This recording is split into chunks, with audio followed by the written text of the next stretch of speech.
Dato Júlio, muito obrigado por ter atendido o nosso convite, estar aqui conosco, na ADEPOL, com a oportunidade de expor um pouco do seu projeto relacionado à segurança pública, relacionado à Polícia Civil, para que os nossos colegas possam avaliar, né, a candidatura do senhor de uma forma bem fundamentada, né? Nós estamos fazendo com todos os candidatos e é muito importante para nós, né, poder recebê-lo, ter esse bate-papo aqui.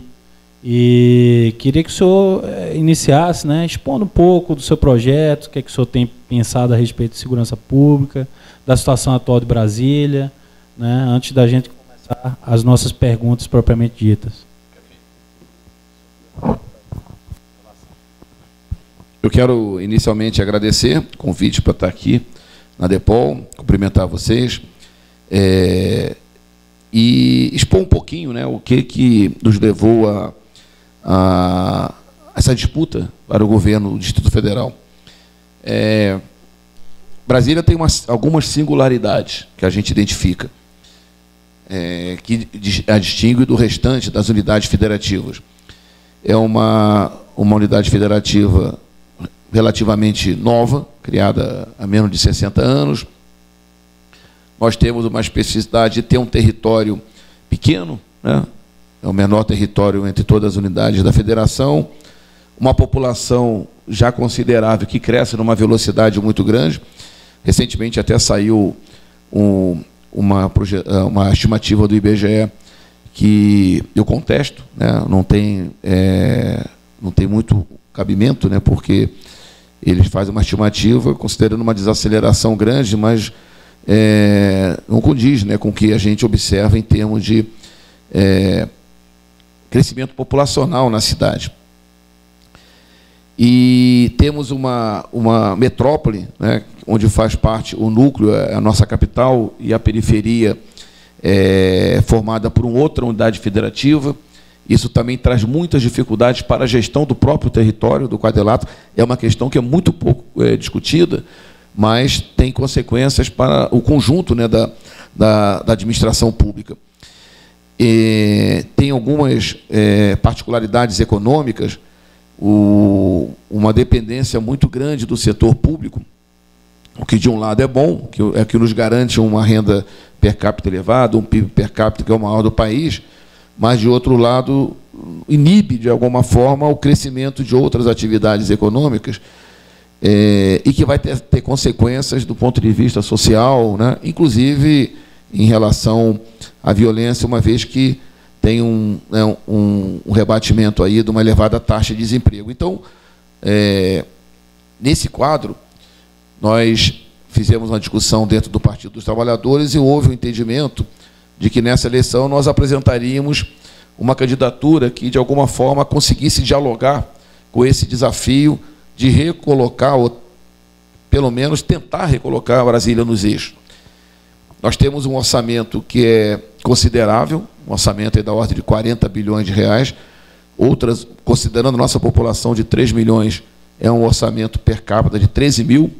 Nenhuma outra unidade federativa tem, mesmo considerando a nossa também especificidade de ser, ao mesmo tempo, equivalente a Estado e município, e dependemos de metade de transferência da União, considerando todo tipo de transferência, seja o Fundo Constitucional, que é o mais importante, mas as transferências do FPM, do FPE, para a área de saúde, né, o Fundeb, educação. Então, a complexidade é muito grande, porque, embora o orçamento seja volumoso, mas as demandas são muito elevadas. Brasília tem... Aqui está a nata do serviço público no Brasil. Eu fui presidente da Codeplan no governo passado e a gente acompanhava muito de perto essa questão do diferencial entre rendimento de funcionários públicos, servidores públicos e os trabalhadores do setor privado. E, pelo fato de estar aqui concentrada a nata do serviço público, né, para padrões brasileiros, a um nível de rendimento elevado, e exatamente o oposto, porque, pelo gigantismo do setor público, o setor privado apresenta uma debilidade muito grande, e aí o nível salarial é abaixo do que é a média nacional para o setor privado. E isso traz uma percepção da população de injusta, né? Mas é a percepção da população de que os servidores públicos são privilegiados. A gente sabe que não são privilegiados, a gente sabe que fazem jus à remuneração. Na verdade, há uma baixa remuneração na área privada. Isso a gente observa, e ela é tão mais baixa porque aqui o custo de vida é muito elevado, né? Pessoas que ganham na faixa de um salário mínimo têm muita dificuldade de sobreviver aqui na capital. Então, essa também é uma questão extremamente complexa, né, que precisa ser superada do ponto de vista de uma proposta que consiga fazer com que o nosso orçamento ele possa atender, né, ao conjunto das demandas que se apresentam, sejam as demandas dos servidores em relação a uma justa remuneração e seja a demanda da população que também quer receber um serviço público de qualidade. É um desafio muito grande, mas a gente acredita que tem algo que é fundamental nesse processo, Sampaio, é o diálogo com as categorias, coisa que não tem havido nesse governo. A gente observa, a gente já conversou com professores, já conversou com o pessoal da saúde, com vocês, são as 3 principais categorias, essas 3 áreas, né, perfazem aí 70% do funcionalismo do Distrito Federal, mas também em outras categorias, o que a gente observa é essa ausência de diálogo, de respeito ao cumprimento de acordos que são estabelecidos, e isso, evidentemente, leva a uma sensação muito ruim por parte do funcionalismo e prejudica, em última instância, o próprio serviço prestado à população. Então, a gente está fazendo essa rodada de conversa para... a gente não vem aqui com uma postura, e os professores foi da mesma forma, com a saúde, a gente vem fazer o debate. Nós não, a saída fácil, a saída de prometer mundos e fundos, isso aí fica no passado. Isso daí é de quem não tem responsabilidade do ponto de vista até da gestão pública. Mas a gente acha possível, fazendo o debate com as diversas categorias, conseguir que elas fiquem satisfeitas com o que o governo oferece e, dessa forma, consigam prestar o melhor serviço à população. Iniciando as questões que foram feitas para todos os candidatos, e nós não gostaríamos de iniciar com essa questão, porque entendemos que deveríamos, pelo menos, estar tratando de projetos, de segurança, né, das demandas da sociedade, atendimento. Mas eu gostaria de contextualizar ao senhor a situação salarial que vivemos hoje na Polícia Civil. A nossa carreira de delegado de polícia, no Brasil todo, reproduzindo o que acontece também na União, ela tem salário equivalente, via de regra, a procuradores de estados e auditores fiscais, né? Então, na União, nós vemos que os delegados da Polícia Federal, eles ganham salários semelhantes aos auditores fiscais da União e aos advogados da União, que ganham até um pouco menos, mas eles têm um benefício de receberem honorários advocatícios, né? Aqui no Distrito Federal, diferentemente dos outros estados, nós sempre estivemos vinculados à Polícia Federal porque somos remunerados pela União. Competência constitucional que determina que a União organiza e mantém a Polícia Civil, né? E, por conta disso, sempre percebemos o mesmo salário da Polícia Federal. Nós temos colegas, o fundador do sindicato, Dr. Zé Augusto, ele é oriundo da carreira de Polícia Federal. Em determinado momento, ele optou... O governo forneceu essa possibilidade, ele optou ser delegado da Polícia Civil do Distrito Federal, ele estabeleceu a vida dele aqui, ele achava que aqui ele se realizava, tendo a opção, ele não precisava continuar na carreira de Polícia Federal. E hoje, de forma absolutamente incoerente, ele ganha menos do que os colegas que ingressaram na Polícia Federal junto com ele, né? Então, é essa a natureza do vínculo, né? A Polícia Federal nasceu da Polícia Civil do DF, na realidade antiga, né, Departamento Federal de Segurança Pública, que guardava a capital da República e também fazia, às vezes, de polícia de fronteira, né, de polícia aeroportuária. Então, eram funções que se interligavam. E hoje nós... Se tivermos como referência a Polícia Federal, que sempre foi a nossa referência, ou as carreiras análogas do Distrito Federal, nós estamos ganhando menos que todos esses, né? Nós observamos aqui no Distrito Federal os servidores ganhando, via de regra, 50% mais do que as carreiras da União, Né? Via de regra, um professor do DF ganha mais do que um professor da União. Né? Um médico do DF ganha mais do que um médico da União. Né? No entanto, as carreiras de polícia civil, polícia militar do DF ganha mais do que o militar da União. Né? No entanto, a polícia civil do DF hoje virou uma excrescência também, considerando esse equilíbrio que deveria haver, até porque o custo da capital é muito alto, como o senhor colocou. Então, hoje, nós ganhamos cerca de 37% menos do que um servidor equivalente de Polícia Judiciária da União, que seriam os servidores da Polícia Federal, em que pese toda essa história, em que pese os paradigmas, tanto distrital quanto federal. Né? Hoje o senhor até teve uma entrevista publicada no Correio Brasiliense, que o senhor considerou que não deveria ser automático essa condição de equiparação salarial, né, que há na Polícia Civil e Federal. Mas o senhor não consegue perceber essa distorção que há hoje e a necessidade de ter esse reajustamento? Isso o senhor percebe? E aí entra na nossa pergunta, né? O senhor pretende fazer esse reajuste e quando o senhor pretende fazer isso? Sampaio, quando essa entrevista que foi ontem no Correio, o que eu coloquei é que é normal no Brasil que haja uma demanda de diversas categorias que se espelham em outras categorias, reivindicando equiparação. Não tem nada de errado nisso, tá certo? Só que isso, eu imagino que aqui a Polícia Civil não seja a única, né, que tem essa demanda. Por exemplo, nos professores, a demanda deles, também poderia considerar justa, é que eles recebam, eles fizeram um cálculo, e eles, hoje praticamente todos os professores têm nível superior. E eles calcularam, fizeram a média de todas as carreiras de nível superior do Distrito Federal. Embora você tenha razão que os professores do DF ganham mais do que a média dos professores no país, muito embora também sejam mais qualificados, mas eles dizem que para se equiparar a média das carreiras com ensino superior, teriam que ter um aumento de 86%. Isso é impraticável, né? Você praticamente vai dobrar o salário de mais de 30 mil professores. Eu fui presidente da Codeplan, e a reivindicação dos funcionários da Codeplan era a equiparação com a Terracap, né, que tinha um nível salarial maior. Mas os funcionários da Nova Cap exigiam equiparação com a Codeplan, né, e o pessoal da SLU exigiu comparação, o pessoal do mesmo nível, né, nível superior, com a Nova Cap. Então, funciona um sistema de cascata.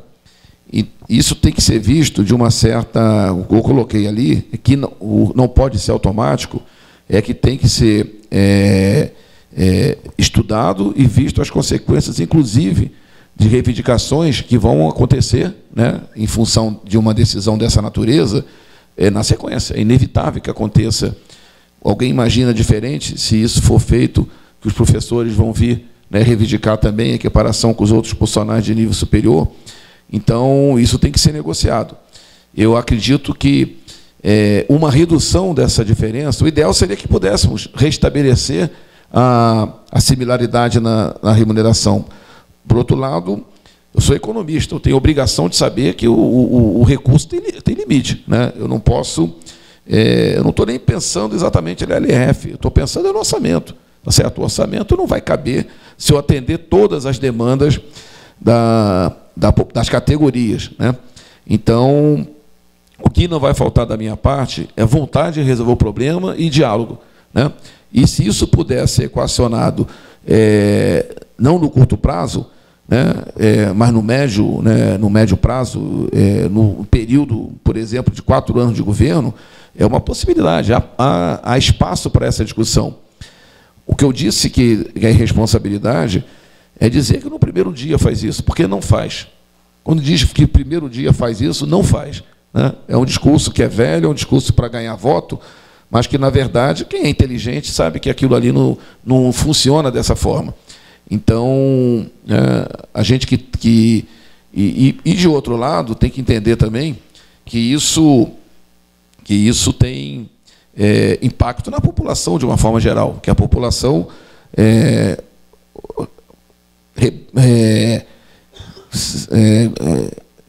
direcionar mais recursos do Tesouro para remuneração de servidores, para qualquer categoria, significa que vai reduzir recursos para custeio e para investimento. Aquilo ali vai ter consequências. A outra alternativa é aumentar a arrecadação.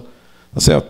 Mas numa situação de crise que a gente vive, onde não se vislumbra para o ano de 2019 nenhum cenário alvissareiro, seria temerário prometer, né, a correção salarial para todas as categorias, né, atender a todas as demandas, porque não atenderia, né, ficaria no meio do caminho.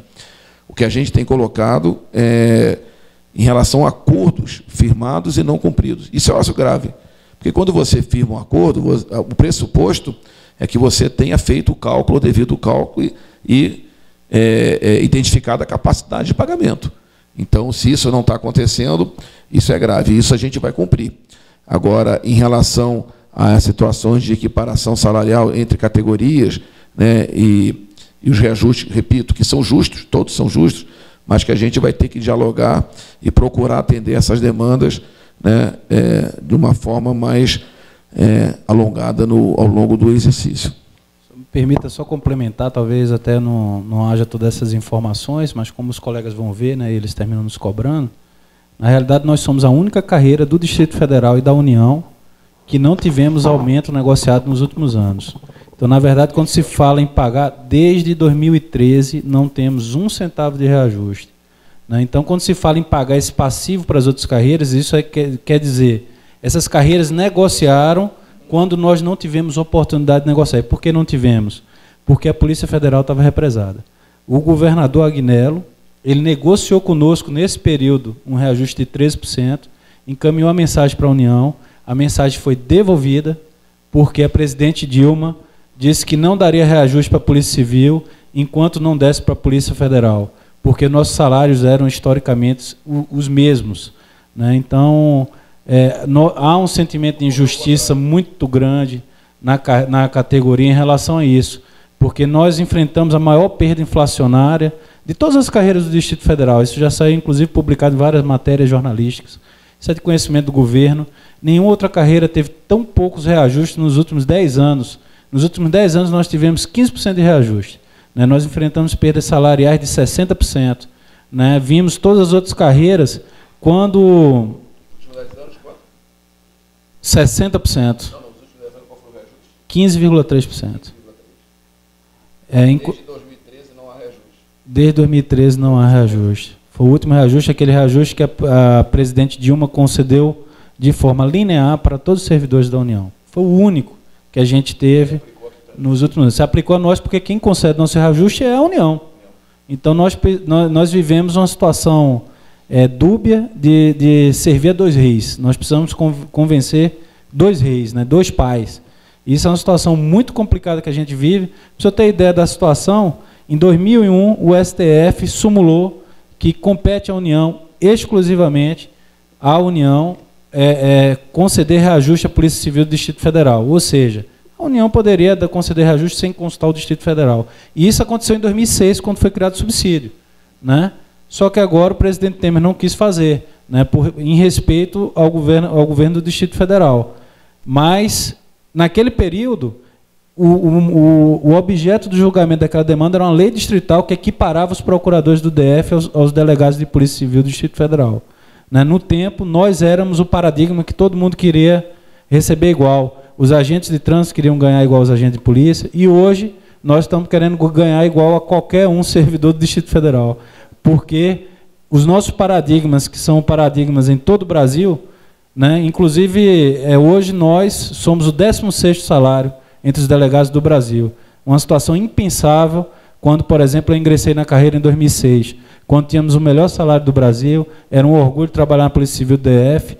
Isso gera várias repercussões negativas, né? Hoje nós não retemos nosso quadro. O concurso 2010 da Polícia Civil de delegado de polícia, 60% dos colegas já saíram. Eles não ficam mais na Polícia Civil. Nós viramos uma carreira trampolim por conta da remuneração. Porque o indivíduo, ele pensa, ele é pragmático. Se ele é um indivíduo qualificado, ele pode fazer um concurso para uma carreira que vai remunerá-lo melhor, né? Por que ele vai continuar aqui, né? Infelizmente, nossos paradigmas são as carreiras jurídicas, que são bem remuneradas, né, em todo o Brasil, e é isso que se espera também em relação a nós. Apenas contextualizando, aproveitando a oportunidade, né? Queria convidar o nosso futuro senador, Vasni Derruri, a quem nos honra muito a presença, viu, Vasni? Obrigado, viu, meu amigo, por poder estar aqui conosco, né, por toda a parceria que sempre desenvolveu conosco na Câmara do Distrito Federal, sempre defendendo a Polícia Civil, os servidores da Polícia Civil, com muita hombridade, com muito respeito à população, pensando sempre no interesse público, né, e tentando equilibrar, né, de forma muito honesta esses interesses para alcançar a equidade, né? O que é justo, o que é bom para todos, né? E o senhor sempre fez isso de forma aplausível. Muito obrigado, viu? Só para anotar aqui. Desculpa, qual foi o reajuste negociado com a Agnello e que não pôde ser repassado? 13%, em 2011. Governador, nós queríamos saber do senhor também, né? Nós conseguimos, fomos talvez a vanguarda no Brasil em relação à lista tríplice para indicação do diretor-geral. Né? Nós hoje vivemos uma situação de falta de interlocução, o senhor até falou que é um dos objetivos do senhor, devolver a interlocução entre o governo e a base. Nós realmente tínhamos interlocução no governo do PT, do Agnello Queiroz, tínhamos uma boa interlocução.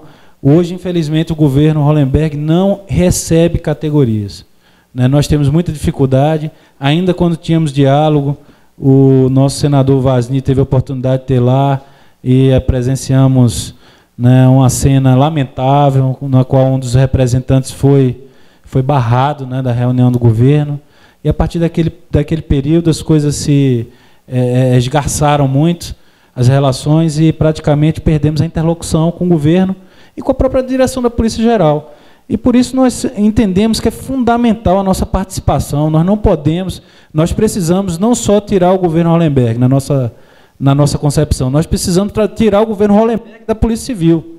E para isso nós precisamos de substituição daqueles que representam Hollenberg, né? E nada melhor do que a manutenção desse processo que foi estabelecido em 2014 no governo Agnello, 2013, na realidade, né, no qual nós elaboramos a lista tríplice entre os membros da categoria, levamos ao governador Agnello e ele atendeu a nossa demanda e nomeou dentro da lista o futuro diretor da polícia. O senhor pretende atender também essa demanda de receber a lista e atender essa indicação da categoria, dividindo a responsabilidade? Sim, o Partido dos Trabalhadores, ele tem uma tradição, né, em respeitar, e não só em dialogar com as categorias, como também respeitar as indicações que as categorias fazem para a ocupação de postos de direção dos órgãos. Por exemplo, sempre o PT respeitou as indicações das escolhas para reitorias, coisa que nesse governo Temer a gente sistematicamente viu serem desrespeitadas. Então, tem sido uma tradição, mais do que uma tradição, um compromisso do Partido dos Trabalhadores, e no meu governo não vai ser diferente, né? A gente vai trabalhar com a lista tríplice que os delegados vão nos encaminhar.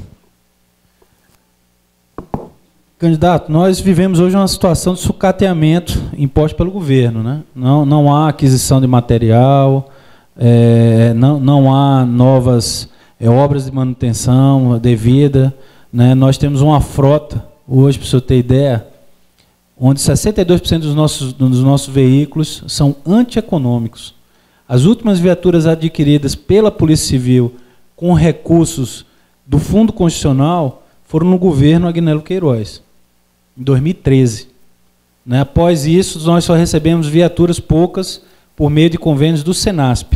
Não recebemos mais viaturas. Nós temos armas que foram foram consideradas inaptas para o uso pelo Instituto de Perícia, né? Elas são inseguras, elas geram risco para os policiais, os usuários e os cidadãos, e não tem um processo de licitação para aquisição de novas armas autorizado. Nós temos uma situação de depredação da própria instituição, defasagem de quadro terrível, onde delegacias foram fechadas. Em 2016, vivemos a primeira vez na história do Distrito Federal que tivemos delegacias fechadas num período fora do expediente. Foi em 2016, não foi uma não, foram 20 de 31 delegacias circunstancial, ou seja, mais da metade, né? Qual o projeto do senhor para tirar a Polícia Civil desse momento de sucateamento, de falta de prestígio em relação ao governo, que ela deixou de ser colocada como uma prioridade do governo? O senhor pretende restabelecer a Polícia Civil como uma prioridade, renovando seus quadros, adquirindo os materiais necessários para que a instituição volte a funcionar de forma plena? Sampaio, eu vou responder em parte e depois vou repassar aqui para complementar o nosso futuro senador Varni. Mas você citou alguns exemplos, né, da diferença que foi o governo do PT passado e o atual. Eu já tinha essa informação, né, de que os últimos veículos, pelo menos em quantidade expressiva, substantiva, foram adquiridos no governo Agnello. E a gente sabe que isso é um veículo em uso constante, ele sofre uma depreciação, uma deterioração, e se não houver renovação da frota, o resultado é uma frota sucateada. A mesma coisa acontece com armamento, com todo e qualquer equipamento.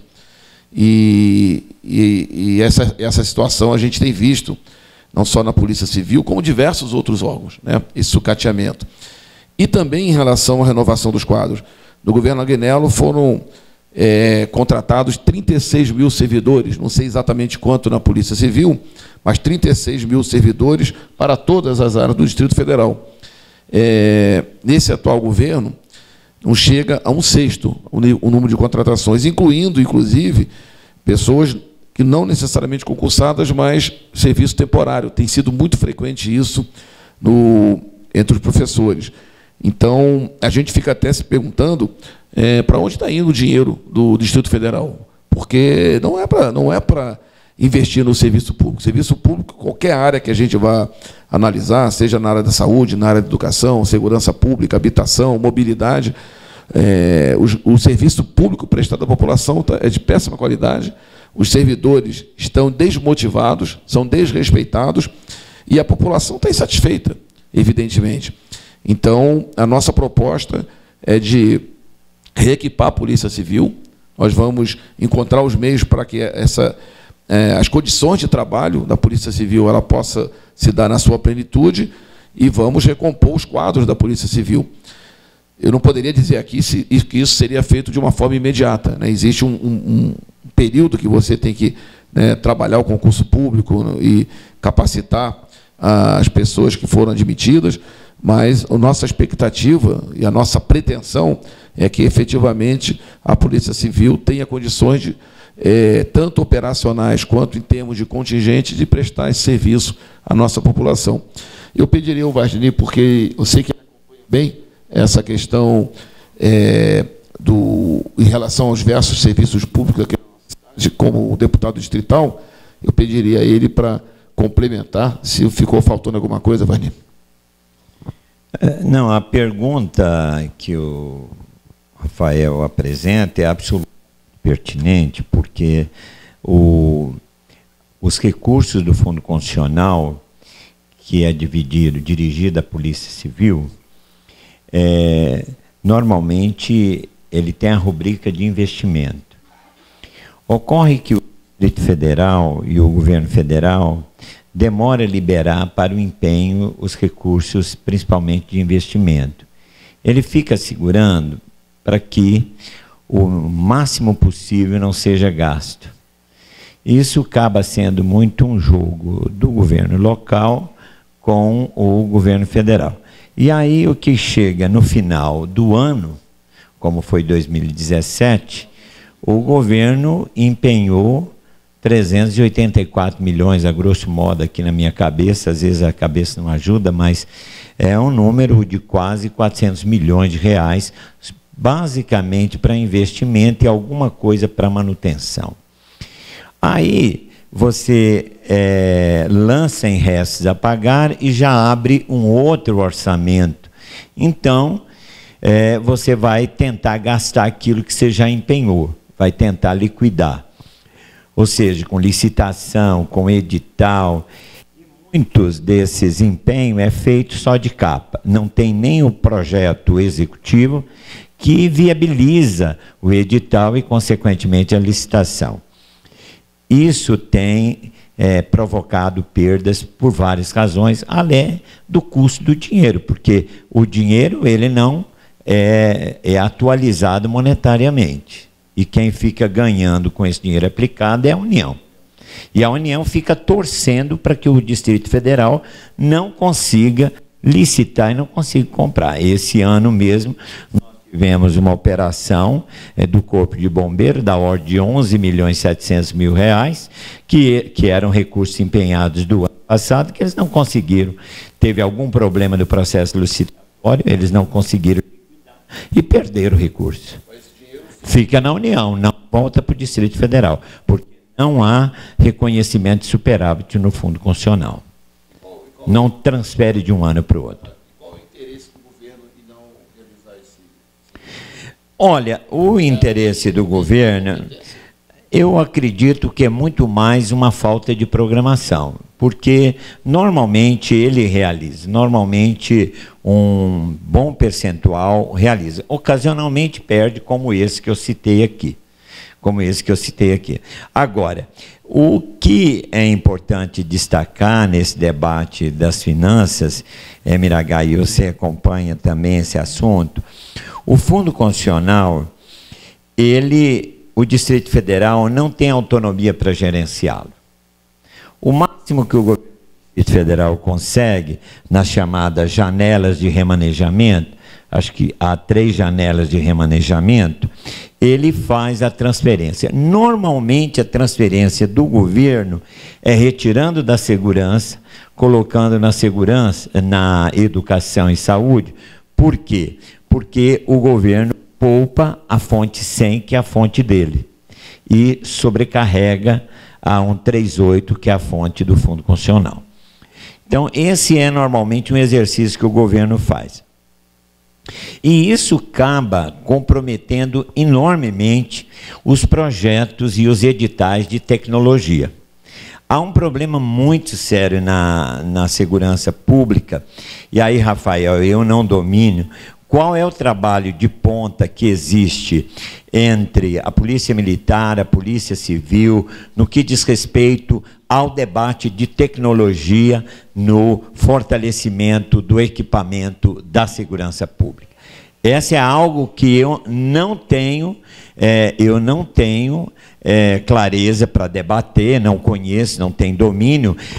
Por isso que nós insistimos em uma emenda na Lei de Diretrizes Orçamentárias, já é o 3º ano que nós tentamos, que o governo realize uma audiência pública quando o índice da correção do Fundo Constitucional sai, que normalmente é nas primeiras semanas de agosto, e o governo tem que entregar, no final de agosto, a distribuição dos recursos, para que os segmentos da educação, da saúde, da segurança como um todo, possa ir para o debate, e não aquele que simplesmente os técnicos lá na Secretaria da Fazenda, com respeito a eles, faz simplesmente de acordo com aquilo que eles entendem, o percentual para um, percentual para outro, isso, aquilo, outro. Ou seja, não tem a dimensão de um diálogo mais aprofundado do que é relevante, do que pode, do que não pode ser cortado, e se vai ser cortado, aonde deve ser cortado.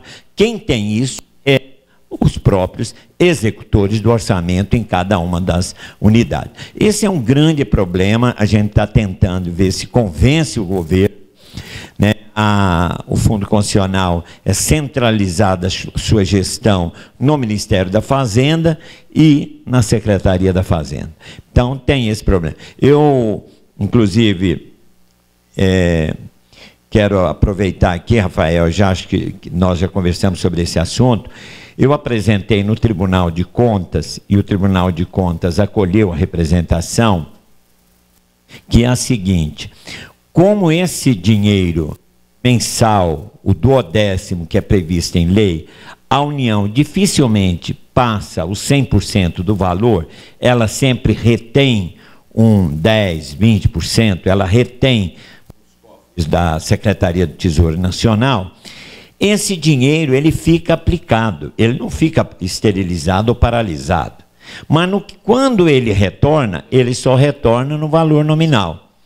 Então, nós fizemos um cálculo, 2015, 2016, 2017, o primeiro trimestre de 2018, deu 122 milhões de reais só de aplicação. Só de aplicação. Sim, esse é outro tipo de perda que nós também temos. Esse é só de uma forma de gerenciar o recurso. Eu não vou nem dizer de custo alternativo do dinheiro, né, pelo atraso do uso e da aplicação dele, né? Então, nós já temos um problema que não foi resolvido, que é a questão do cálculo em 2013, 2004, que deu uma perda para o Distrito Federal ao longo dos anos. Mas esse é uma das coisas para que a área da segurança não consegue viabilizar com agilidade, com necessidade, o equipamento, né, que vem fortalecer armas, o colete, né, as tecnologias de segurança pública, câmara, todo esse arsenal que é necessário para a segurança pública, principalmente segurança de rua, ser fortalecido. Eu queria só perguntar, Sampaio, nessa questão que o Varni colocou, se a própria Direção-Geral da Polícia ela entra nesse processo discutindo exatamente digamos assim, esse artifício que o próprio governo usa no sentido de não ir buscar efetivamente aquilo que é de direito da polícia. Como é que é essa? Não entra, governador. É, inclusive, objeto de um relatório de fiscalização que teve em face de uma representação da Câmara dos Deputados Federal, que é extremamente grave. A conclusão é de que o Fundo Constitucional, em 2023, provavelmente ele colapse, né, ele vai se tornar insustentável, porque há um crescimento de folha de pessoal, especialmente das forças militares, que gira em torno de 10% ao ano, crescimento vegetativo. A única força de segurança que cresce abaixo do crescimento do fundo é a Polícia Civil, né, até porque nós estamos com os salários represados há anos. Nós, quando criou-se o fundo, a Polícia Civil representava 22% do fundo. Hoje, nós representamos 15% do fundo. Enquanto que, por exemplo, a Polícia Militar representava 21% do fundo e hoje representa 28% do fundo. Né? Então, não participa, há o contingência... 28. E vocês de 22 passou para menos de 15. 14,8. Inverteu-se. Eles dobraram a gente. Né? Então, há um crescimento de todas os gastos com o pessoal que são suportados pelo fundo, acima do crescimento do fundo. E eles chegam à conclusão de que somente os gastos com o pessoal, que são suportados hoje pelo fundo, em 2023 o fundo não dará conta mais de suportar.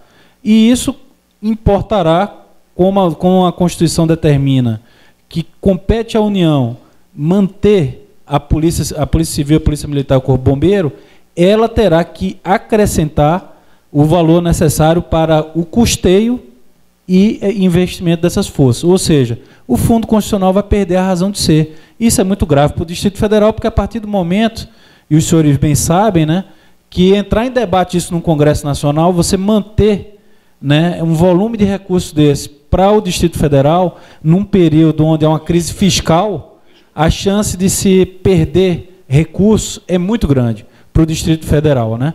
Então, a gente vê isso com muita preocupação. Há várias sugestões dos técnicos do Tribunal de Contas da União, dentre elas segregar, né, eles falam, olha, tem que segregar, a saúde tem que ser um percentual do fundo, a segurança tem que ser outro, para que uma não interfira no orçamento da outra, né? Eles perceberam essa questão do contingenciamento. Eles falaram, olha, há um contingenciamento, eles não falam do contingenciamento da União, mas fala da Secretaria de Fazenda do DF.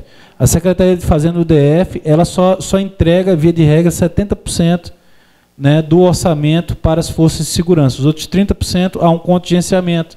E no final do ano são esses recursos que são utilizados para remanejamento para outras áreas. E eles falam que isso interfere no planejamento institucional para investimentos, né, de forma grave. Porque quando você não tem um recurso, você não tem segurança para startar um processo de investimento, né, porque você não tem um recurso, não tem um financeiro, isso termina prejudicando a estratégia de investimento institucional. Então, as forças, pelo menos pela Polícia Civil, a gente pode falar com muita tranquilidade, elas encaminham um orçamento que são glosados, via de regra, na Secretaria de Fazenda do Distrito Federal, de forma pouco técnica, é mais ou menos o que eles acham, eles pegam a folha, né, fazem um cálculo baseado no que foi gastado no ano anterior, colocam um acréscimo, se for o caso, né, e é meio que no chutômetro, me desculpe a grosseria até da palavra, né, falta de técnica, e mandam esse orçamento para a União. E segundo os técnicos do Tribunal de Contas da União, esses duodécimos não poderiam ser contingenciados pelo Distrito Federal, porque eles constam do orçamento da União. E constando do orçamento da União, é uma atecnia esse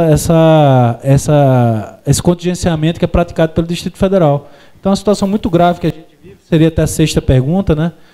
Mas, até por responsabilidade, nós temos chamado a atenção isso dos candidatos, eu vejo muita resistência. A gente está vendo, e para nós é muito caro o Fundo Constitucional, porque se perder o Fundo Constitucional, das duas, uma. Ou nós vamos voltar para a União, que na maior parte do mundo, as forças da capital são suportadas pela União, como é o Tribunal de Justiça, o Ministério Público do Distrito Federal, que são suportados pela União, e têm os mesmos vencimentos, assim como nós, né, pretendemos ter o mesmo investimento da Polícia Federal, os servidores judiciários do DF ganham a mesma coisa dos servidores judiciários da União, né? Então, fazendo um paralelo também.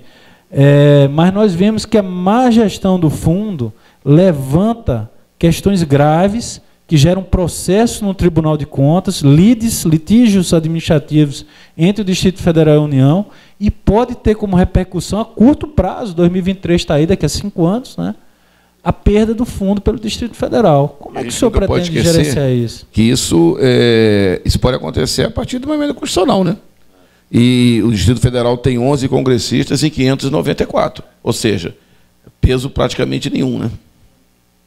Agora, Rafael, eu entendo que essa questão de não contingenciar o Fundo Constitucional pode ser explicitado na LDO. Eu acredito que a LDO é o espaço onde você exclui algumas rubricas que não pode ser submetida a contingenciamento. Até porque, entre eles, estão gastos de vital importância, que é saúde, segurança e a educação, né?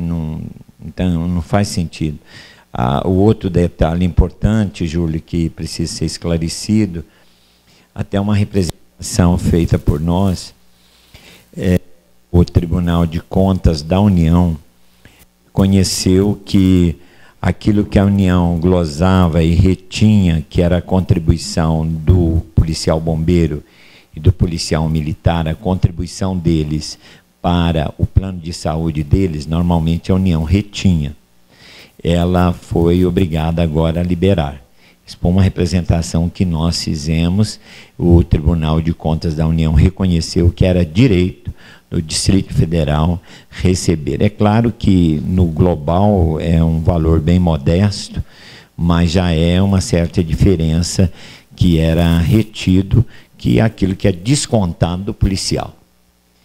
Agora, um outro detalhe, Rafael, no processo de governo do Agnello para o Hollenberg, houve uma questão bastante sensível que fez com que o aumento do gasto na Polícia Militar crescesse mais do que na Polícia Civil. Porque no governo do Agnello, chegou a haver tratativas, mas não houve nenhuma correção, nenhuma revisão, reestruturação de carreira, nada disso. O que ocorreu? A uma certa altura, houve uma movimentação bem intensa da Polícia Militar e o governo, então, concedeu o auxílio alimentação, aumentou o auxílio alimentação e implantou o auxílio moradia, e com valores crescentes. E isso fez com que aumentasse, né, de forma expressiva. No primeiro momento, os policiais não ficaram satisfeitos, mas depois mostrou que, no caso da Polícia Militar, e eu creio que o bombeiro também foi beneficiado, acabou sendo o anteparo que evitou maiores mobilizações no governo do Hollenberg. Já no caso da Polícia Civil, que nós tivemos, foi uma intensa luta no sentido de fazer equiparação com a Polícia Federal, que isso vem desde a origem delas, elas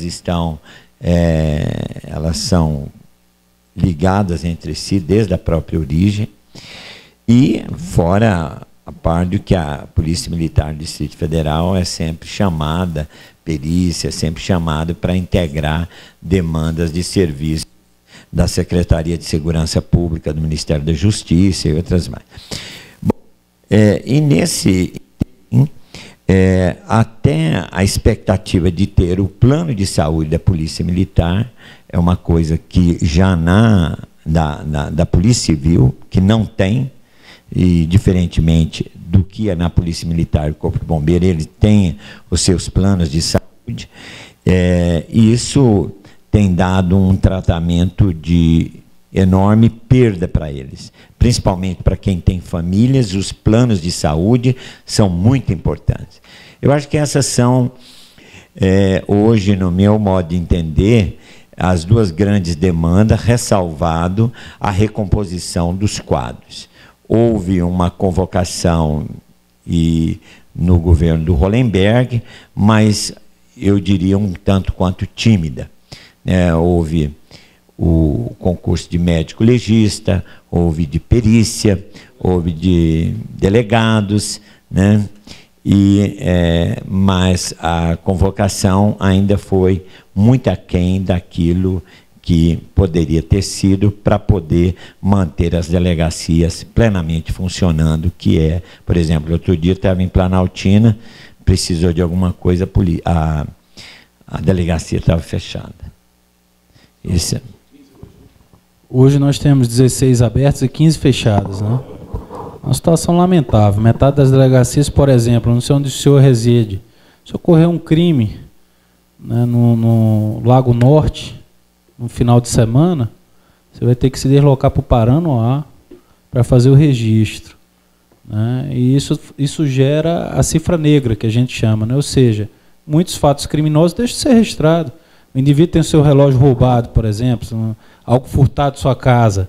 Ele desiste, ele diz, não vou registrar isso, deixa isso para lá, perde credibilidade a instituição. E aí é uma subcontagem do crime, né? Subcontagem do crime. Sendo considerado, né, um mérito do governo, quando na verdade não existiu. Eu estive essa semana, agora anteontem, em Águas Claras, reunido com o pessoal da Associação de Moradores, e eles falavam lá em Águas Claras, que tem 100 mil pessoas, 150 mil na região administrativa, considerando Aniqueiras e Areal, e tem uma área destinada para a delegacia que até hoje não foi construída. Ou seja, sequer essas 31 delegacias são suficientes, né? Porque é uma cidade com 150 mil habitantes e não dispõe de uma delegacia.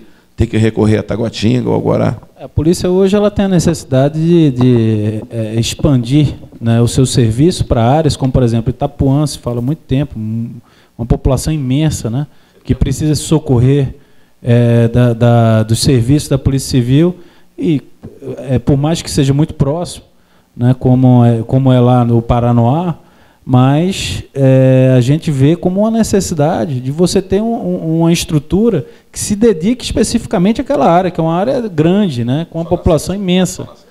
né, da mesma forma. Então, nós temos algumas áreas que precisam de uma expansão, mas com o quadro atual é absolutamente inviável, né? É melhor você concentrar numa unidade, né, com condição de dar atendimento do que você abrir um prédio vazio, né, sem capacidade de resposta para a sociedade.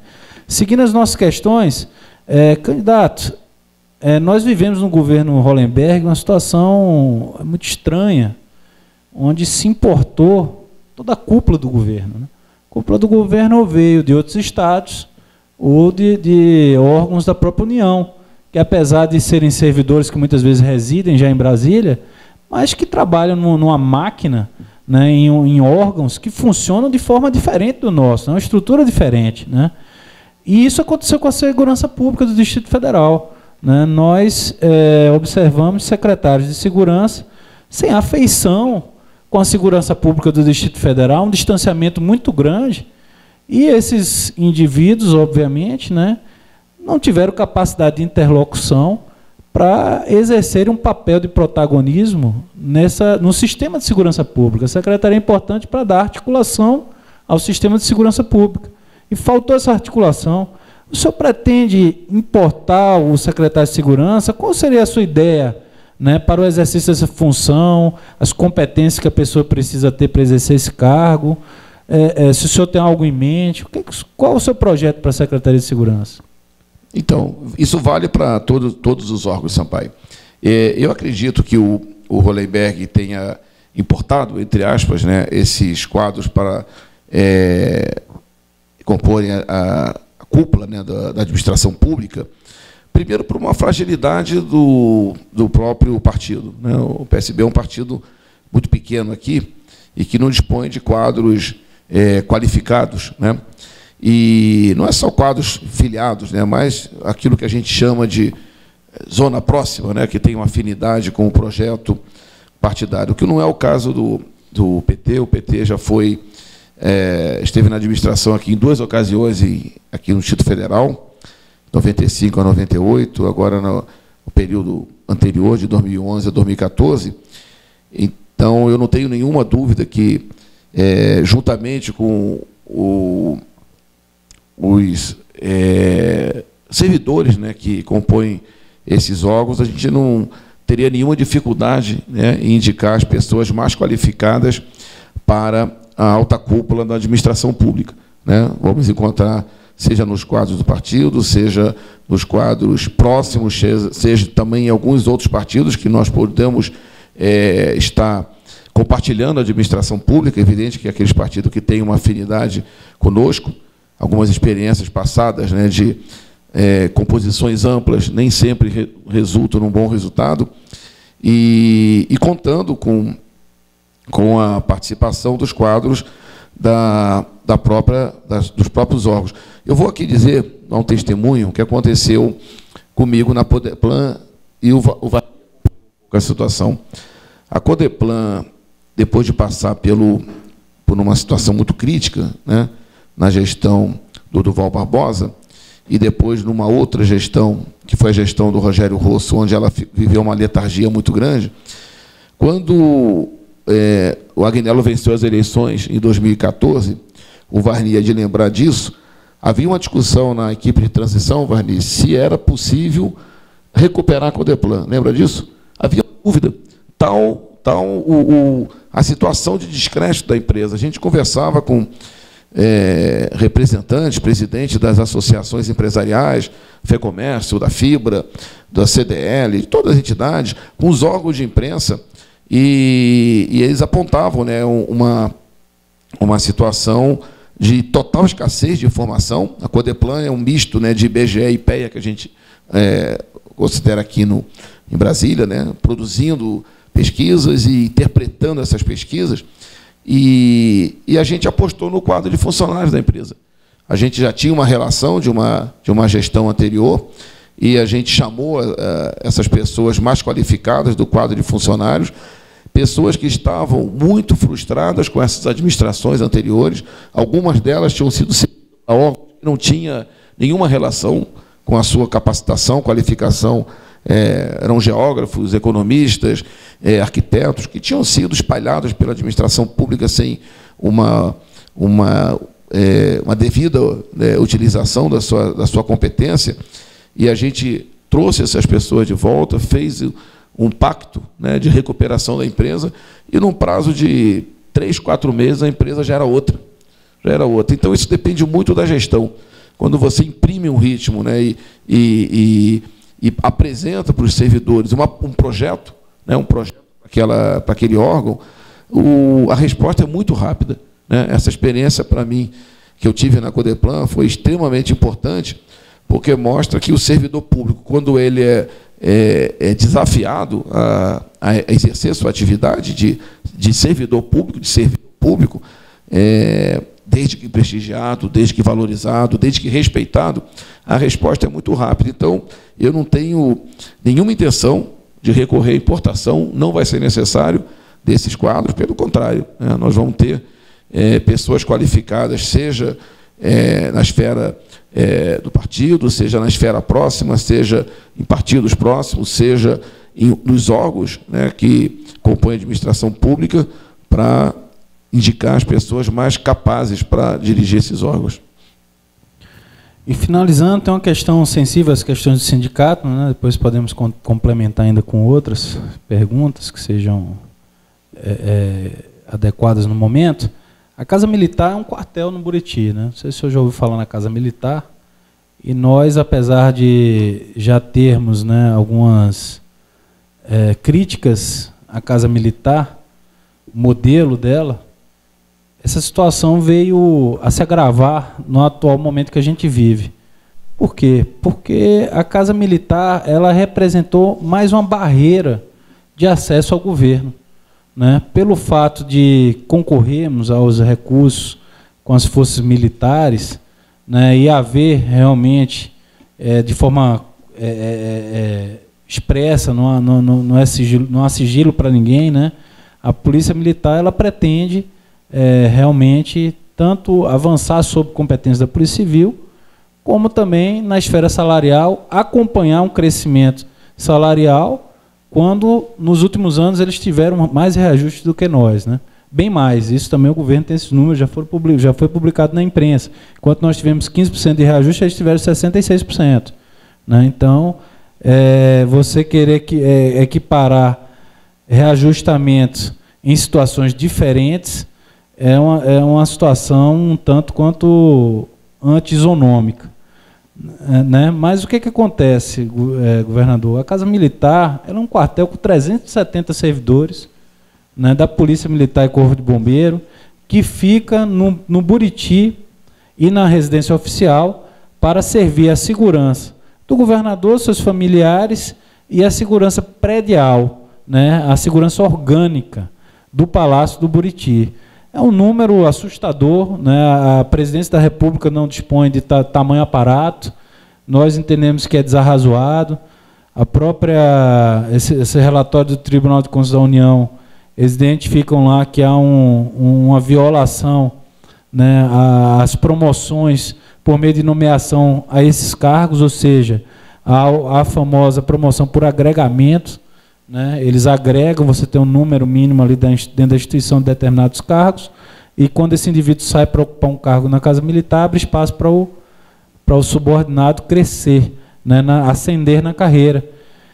E, independentemente dessa questão das promoções, a verdade é que a Casa Militar ela se tornou uma forma da Polícia Militar exercer pressão sobre o próprio governador. Isso nos ficou muito claro, e nós passamos a pleitear a participação também dentro das nossas competências, como, por exemplo, executando a inteligência, né? A gente fazendo toda a inteligência orgânica, a inteligência relacionada a ações que possam sofrer o governador.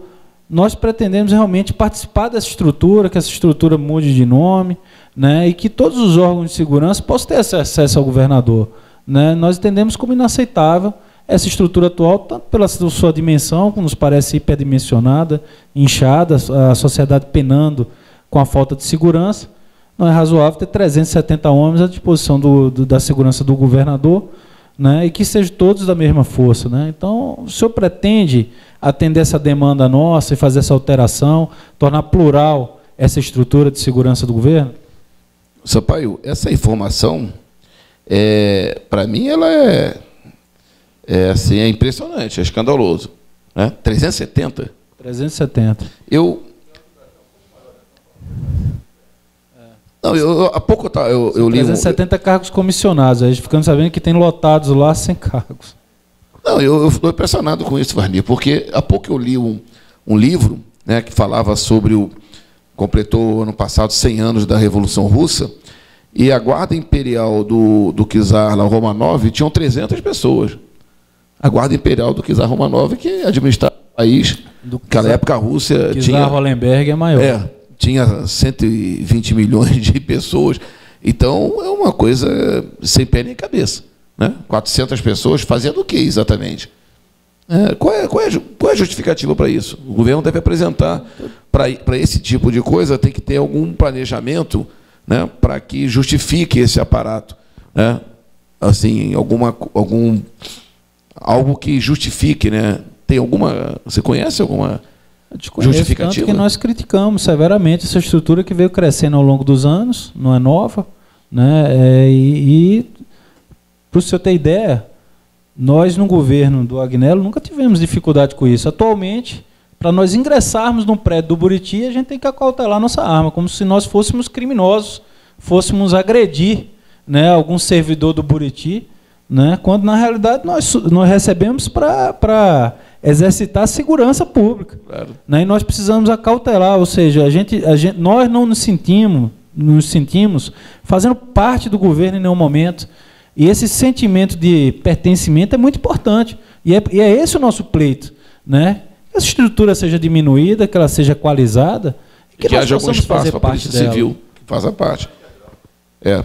Mas a gente vendo tanta notícia, né, sobre ausência de policiamento, particularmente nas cidades mais pobres, né?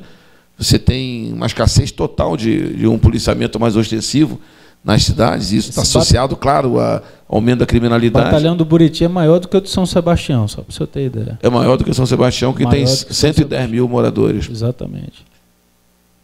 Quer falar um pouco sobre isso? Veja bem, eu confesso para você, eu até prestei bastante atenção na fala aqui do Rafael.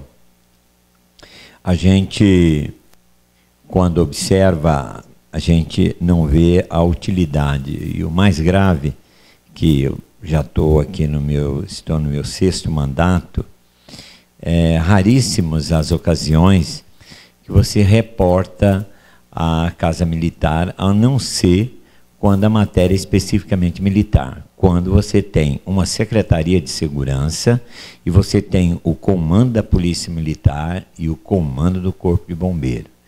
Isso acaba virando uma disputa interna dentro do governo e, mais ainda, o que mais me preocupa, às vezes, é o uso da própria instituição para poder acompanhar a vida pessoal das pessoas. Isso tem tido várias denúncias nesse sentido. Isso não é novo, já ocorreu em outros momentos,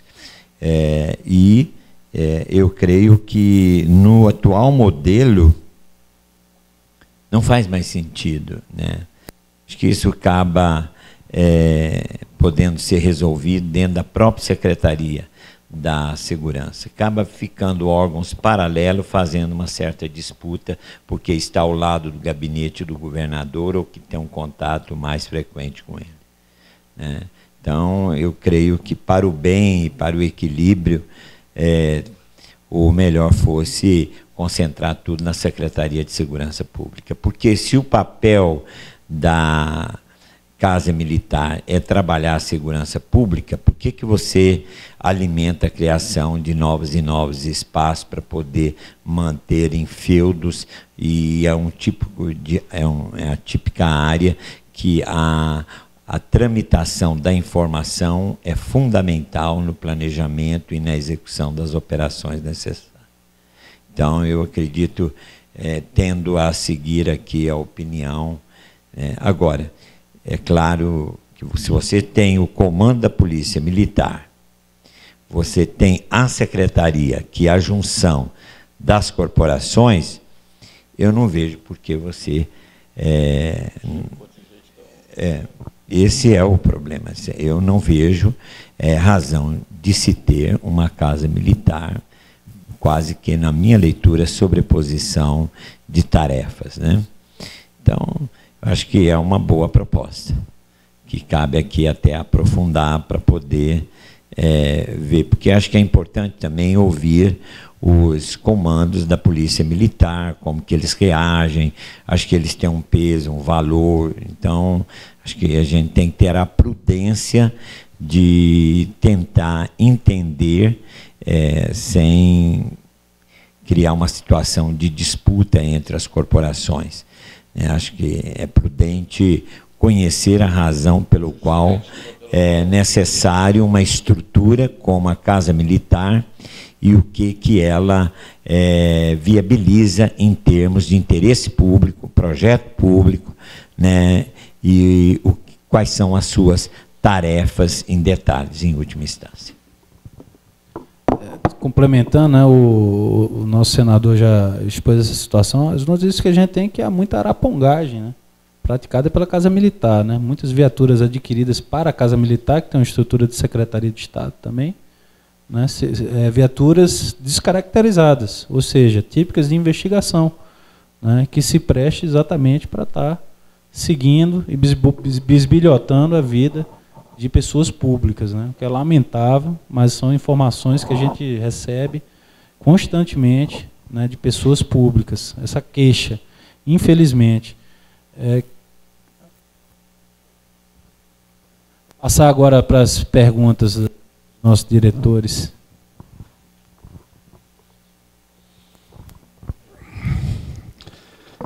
Candidato ao governo federal Miragaia, meu querido amigo senador Vasni, eu queria, em primeiro lugar, que me permita o nosso candidato, talvez pelo fato de nós sermos considerados aqui o decano, né?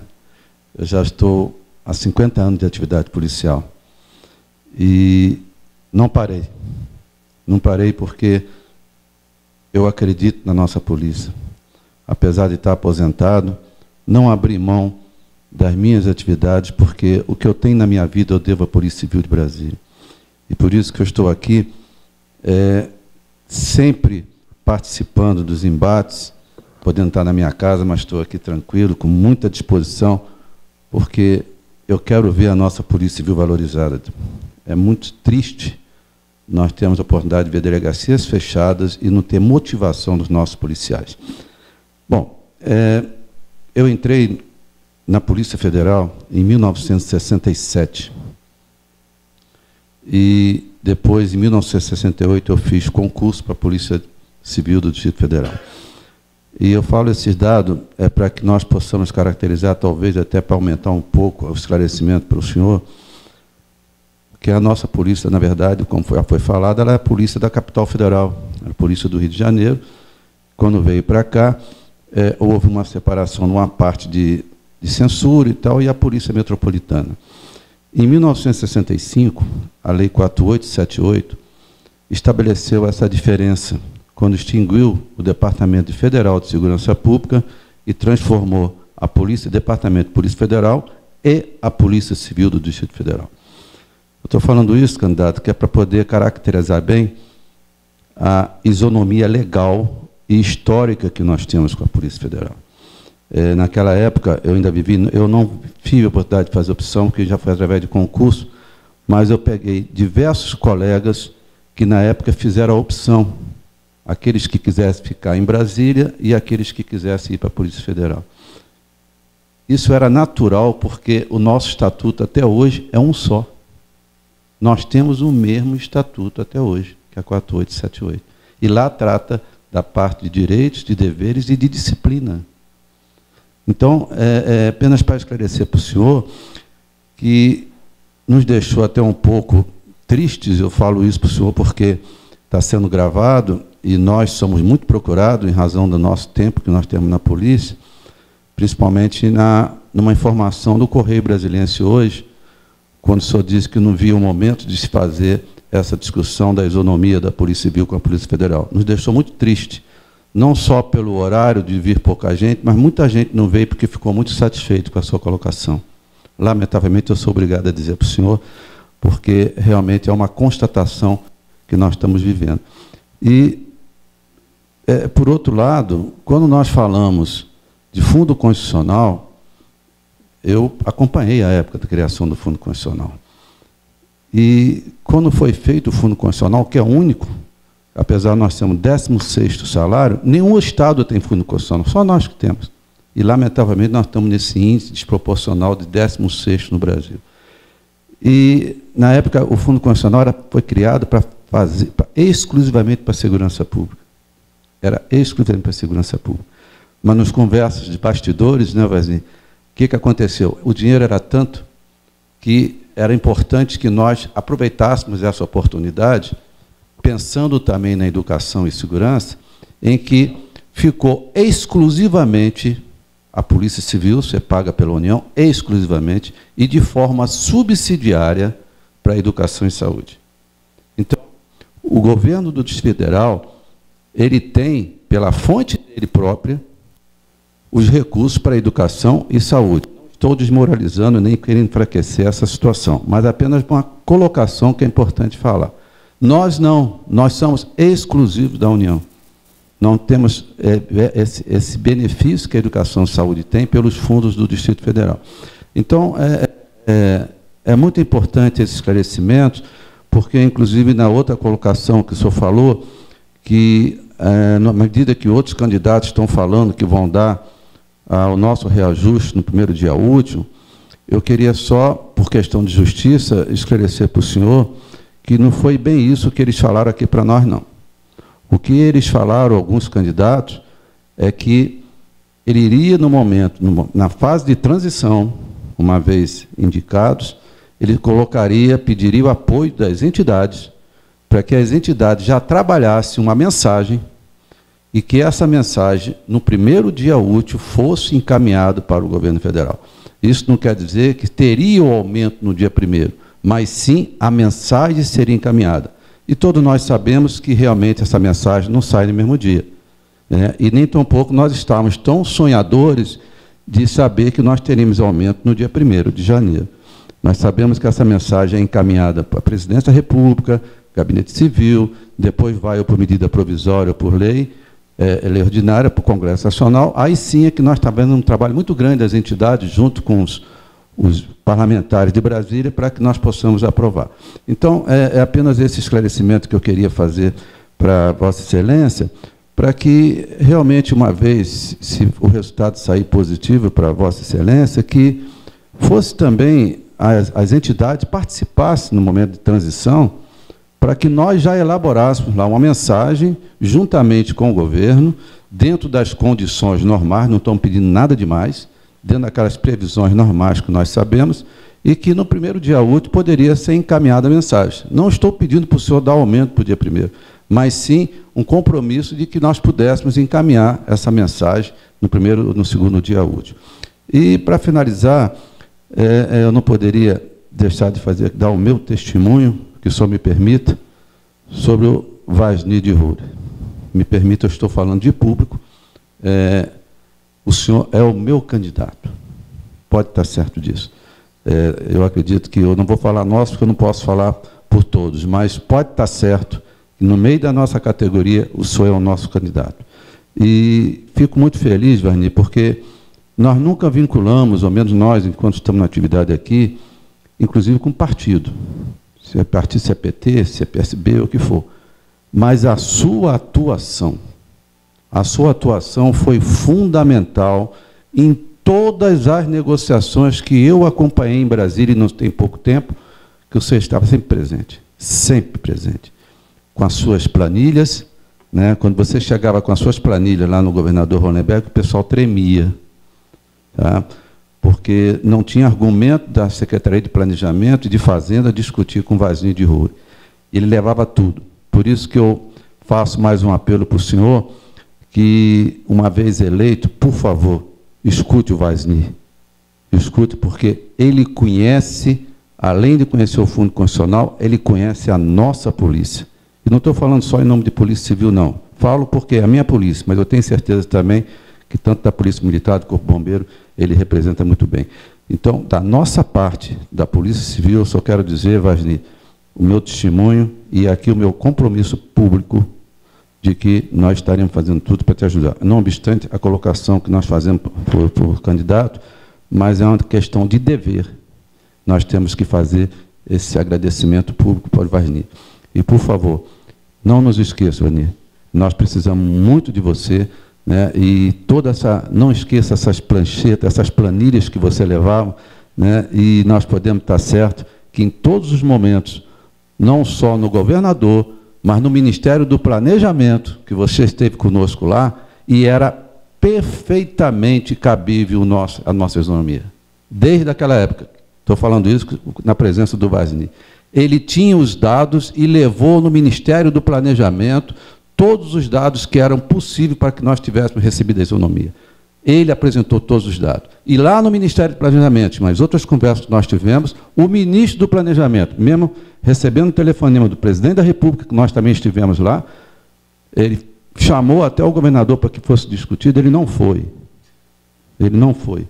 Né? E o ministro do Planejamento, na época, falou o seguinte: tem dinheiro, e o Vasni sabe disso, tem dinheiro para dar isonomia e não foi dado.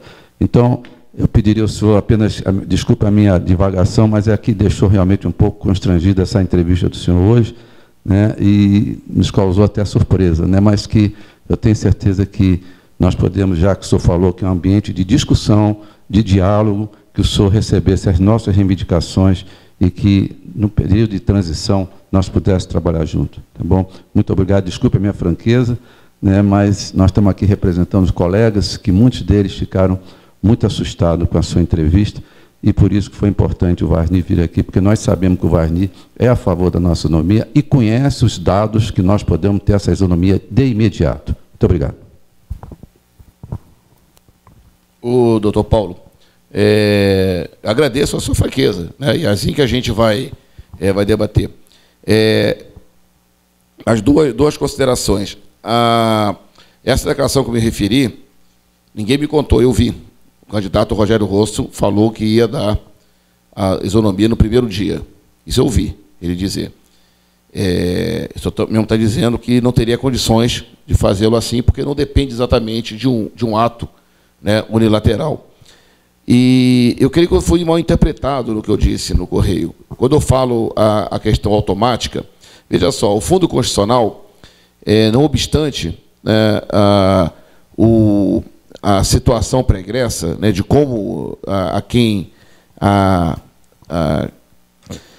sua destinação primeira à área de segurança, e particularmente a Polícia Civil, mas o fato é que hoje ele atende a outras áreas também, tá certo? E eu imagino que hoje a sociedade de Brasília teria dificuldade em sacrificar uma área de saúde, a área de educação, que o senhor sabe muito bem que andam muito mal atendidas, por conta de um atendimento de um terceiro segmento, por mais justo que ele seja.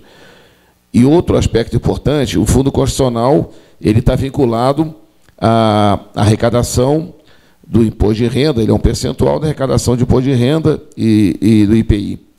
E a gente vive uma situação de crise econômica, onde a gente não sabe exatamente o que vai acontecer, né, daqui para frente. Então, eu já falei aqui, o Vasni também é economista, como eu, e a gente sabe que os recursos eles são limitados, e a gente precisaria entender melhor as demandas que estão colocadas, né, pela própria Polícia Civil, repito, que são justas, mas vis-à-vis os comprometimentos que existem para as outras áreas, para saber se tem possibilidade de atender de imediato a reivindicação. Foi apenas isso que eu disse, né? Não pode ser uma coisa automática, tá certo? Não tenha dúvida que é na fase de transição, quando nós tivermos mais elementos, inclusive sobre a situação fiscal do atual governo, muitas coisas no período de transição, elas nebulosas, são reveladas e são identificadas, a gente vai fazer todo esforço para atender o pleito, não só da Polícia Civil, como de diversas outras categorias que também têm demandas, né? E eu não poderia considerar que apenas de uma categoria é uma demanda justa e as demais não são. Eu fui muito claro na colocação anterior que todas as demandas, né, são justas, têm as suas justificativas, e que a gente vai envidar todos os esforços para que possa atender também a demanda da Polícia Civil. O que eu apenas disse é que não pode ser uma coisa automática, ou seja, assumir o governo, né, e se aplica a correção e equiparação com a Polícia Civil. Apenas isso. Deixa eu só, posso acrescentar? Miragaia, é importante fazer uma recapitulação no que o Paulo falou. Seria muito interessante, você naturalmente tem afinidade à matéria e vai perceber, podemos sentar e abrir as pranchetas, conforme o Paulo falou, as planilhas, né? Nesse governo foram remanejados só da segurança mais de R$500 bilhão. Mais de R$500 bilhão foi retirado da segurança. É claro que nós temos que reconhecer que foram dirigidas a áreas de vital importância, que foi a saúde e educação. Então, o que ocorre? Isso, inclusive, o medo e a atitude conservadora do governo foi tão grande, que eu hoje até comentava com o Paulo, aqui no almoço dos aposentados, que na LDO, Lei de Diretriz Orçamentária, o governo apresenta a primeira planilha de previsão dele. Só para você ter ideia, o furo deles foi da ordem de 220 milhões.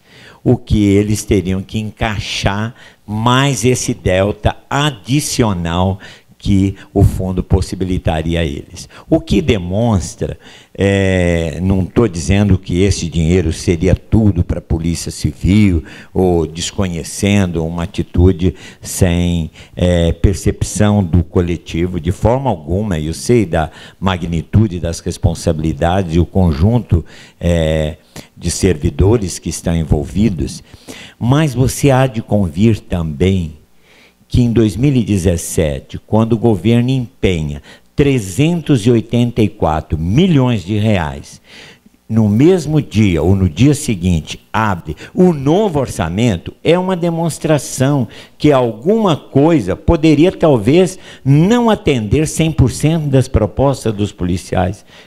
Acho que se eu fosse governador, eu talvez não teria condições de atender os 100%, mas eu poderia atender gradativamente no tempo. Mas foi essa a indagação e a disposição dos policiais civis com o governo de trabalhar no tempo. É claro que agora já há uma defasagem bastante significativa no tempo, quer dizer, qualquer parcelamento vai trazer um impacto para eles maior, porque eles estão com a expectativa de que seja recomposto de imediato.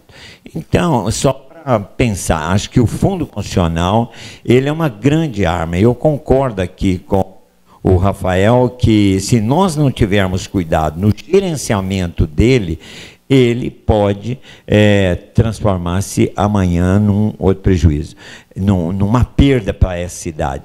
O que a gente precisa definir é um pouco esse equilíbrio, o que vai para um e o que vai para outro. Não é fazer como foi feito. Você vê, 500 milhões de reais só para o Distrito Federal, remanejando, tirando da segurança e jogando, não é um número desprezível, é um número significativo.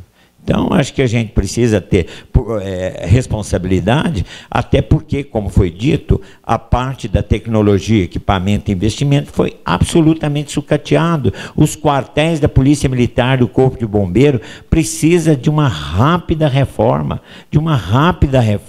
Não dão, alguns estão em condições bastante precárias, sabe? Então, é um dos assuntos que depois a gente precisa aprofundar. Queria abrir... Só para complementar que exatamente naquela primeira resposta o Wagner não tinha chegado, que eu tinha dito exatamente isso, que a disposição era de recomposição, mas que não se poderia se fazer de imediato, no meu entendimento, enquanto não se tivesse, né, uma noção efetiva do quadro que vai ser as minhas informações que eu tenho é que seriam necessário 800 milhões de reais Mentira do Hollenberg. Qual é o valor para recompor? O número que eu recebi num tempo do secretário de Fazenda, então secretário de Fazenda, João Antônio Fleury, foi de 556 milhões. 556 para orçamento.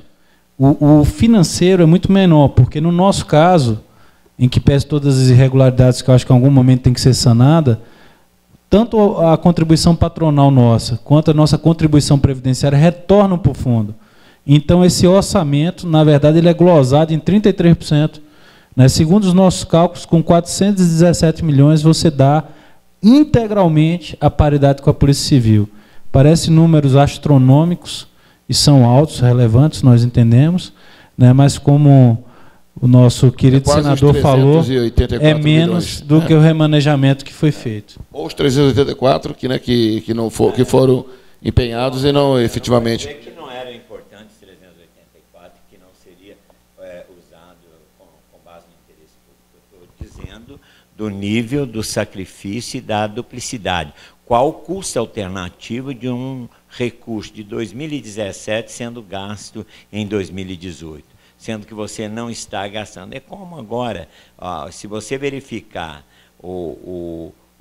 a execução do orçamento do Fundo Constitucional, acho que na área de investimento não chega a 15%. Lamentável. Okay. Queria abrir para os senhores, né, para considerações finais, algum assunto que os senhores desejem, né, nos colocar e que não tiveram oportunidade, não estão relacionados com nossas perguntas. E nós conhecemos também a dificuldade de agenda dos senhores. Eu estou com uma agenda marcada exatamente para esse horário, mas eu queria agradecer, viu, Sampaio, Paulo. Se porventura eu deixei algum mal entendido, Paulo, eu peço desculpa, tá? Aos colegas, não há nenhuma prevenção da minha parte contra a Polícia Civil, nem contra a Polícia Militar, nem contra professores, nem contra médicos, nem nenhuma categoria, tá certo? São todos servidores públicos, respeito muito os servidores públicos, disse aqui da importância de contarmos com os servidores públicos para que possamos prestar um bom serviço à população, que, em última instância, né, é a que é merecedora da atividade de todos nós, mas apenas a responsabilidade, né, do cargo que a gente venha a ocupar, que nos impõe um certo comodimento nesse período, né, de promessas. Né, eu prefiro, às vezes, essa fase de transição, ela revela situações que a gente não domina, né? Mesmo tendo acesso às informações, certos gatilhos acontecem e a gente pode vir a ser surpreendido. Então, é bom um certo comedimento, mas o fundamental nisso é entender a justeza da reivindicação, né? Esse é o ponto de partida, e ter a disposição para o diálogo, porque vale muita franqueza nessa hora.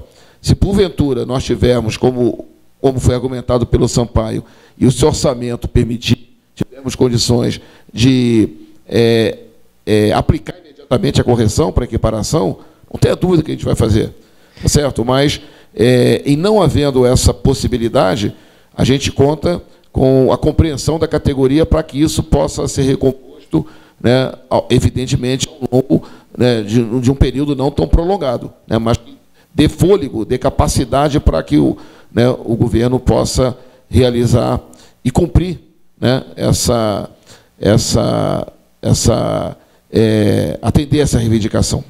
Eu queria só, Rafael, se você me permite, e o Paulo, eu queria falar um pouquinho rapidamente do Miragaia, que eu conheço, né? Ele é um estudioso das matérias econômicas, ele é uma pessoa extremamente comprometida com o servidor público e também comprometido com as políticas públicas da sociedade. É uma pessoa assim que eu tenho o maior respeito pela contribuição que ele deu na gestão da Codeplan, esteve agora recentemente no Conselho Federal de Economia, né, e por onde tem passado ele tem deixado uma marca de muito respeito, de muita idoneidade no trato da coisa pública. É bem verdade que quando você depara com um assunto novo ou que não lhe é muito familiar, você é um pouco prudente e cauteloso, é o que eu entendo da parte dele, e ele tem que ser, do que simplesmente falar algo que agrade no primeiro momento e não ter a responsabilidade dos desdobramentos, né? Então eu quero deixar registrado isso e tenho certeza que, dando certo, ele vitorioso para o segundo turno, ele vai ter condições de apresentar propostas mais concretas. Eu mesmo ainda não tive oportunidade de sentar com ele, que eu gostaria de mostrar, inclusive, as chamadas planilhas, mas eu conversava também hoje, Rafael, o Miragaia, com o Rafael, que na LDO o governo vetou todas as partes que foram emendadas para servidor público. Mas ele foi tão cara de pau que apresentou ampliação da receita na capacidade de aumento de gasto da ordem de 107 milhões de reais. E aí, no anexo de aumento de despesa de pessoal, ele apresentou um aumento entre 450 e 470 milhões, eu não sei precisar aqui. Quer dizer, uma coisa que deveria compatibilizar um anexo com outro, para ele pode em responsabilidade. Para nós, eventualmente, não poderia. Nós, por exemplo, foi vetado uma emenda LDO que propunha que os benefícios dos servidores fossem corrigidos pelo INPC. Uma coisa absolutamente tranquila.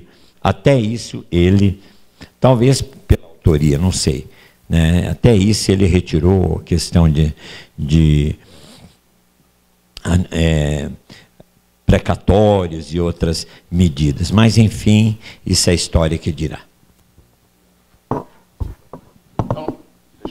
Queria agradecer tanto ao candidato Júlio Miragaia, que esteve aqui conosco, candidato Vasnir, senador, né, que não falou o número. Quer falar? 131, viu? Se alguém aí esteve, viu? 131, viu, meu número? Se quiserem lembrar de mim. E para governo é 13. Queria agradecer a presença dos senhores, a disponibilidade de estar aqui conosco, né? O vídeo será postado em nossas redes. Faremos alguns cortes para ficar menor, senão as pessoas, né? Mas as principais perguntas vão ser respondidas e vou fazer um trecho específico da aula do Fundo Constitucional. Viu, senador? Eu agradeço muito a presença dos senhores e desejo sucesso. Encerrada a GE.